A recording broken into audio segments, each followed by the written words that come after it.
आज का बाइबल का वचन प्रेरित चरित अध्याय 5 वचन 17 से 26 और आज का सुसमाचार सन यूहन्ना के अनुसार अध्याय 3 वचन 16 से 21। प्रेरित चरित अध्याय 5 वचन 17 से 26। यह सब देखकर प्रधान याजक और उसके सब संगी साथी अर्थात सदुकी संप्रदाय के सदस्य ईर्ष्या से जलने लगे।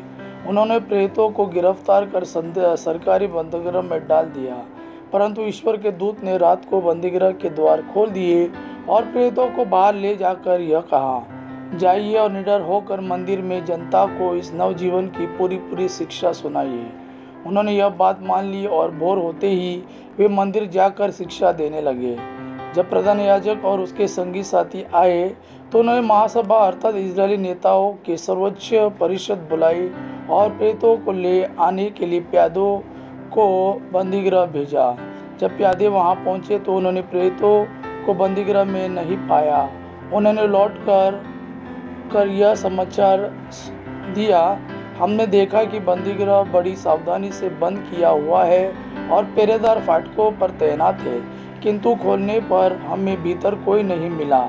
यह सुनकर मंदिर आरक्षी के नायक और महायाजक यह नहीं समझ पा रहे थे कि प्रेरितों का क्या हुआ है। इतने में किसी ने आकर उन्हें यह समाचार दिया, देखिए आप लोगों ने जिन व्यक्तियों को बंदीगृह में डाल दिया वे मंदिर में जनता को शिक्षा दे रहे हैं। इस पर मंदिर का नायक अपने प्यादों के साथ जाकर प्रेरितों को ले आया। वे प्रेरितों को बलपूर्वक नहीं लाए, क्योंकि वे लोगों से डरते थे कि कहीं हम पर पथराव न करें। आज का सुसमाचार सन यूहन्ना के अनुसार अध्याय 3 वचन 16 से 21।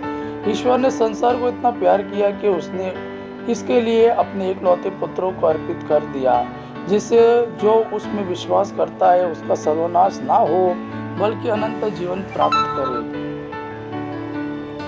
ईश्वर ने अपने पुत्रों को संसार में इसलिए नहीं भेजा कि वह संसार को दोषी ठहराए, उसने उसे इसलिए भेजा कि संसार उसके द्वारा मुक्ति प्राप्त करे।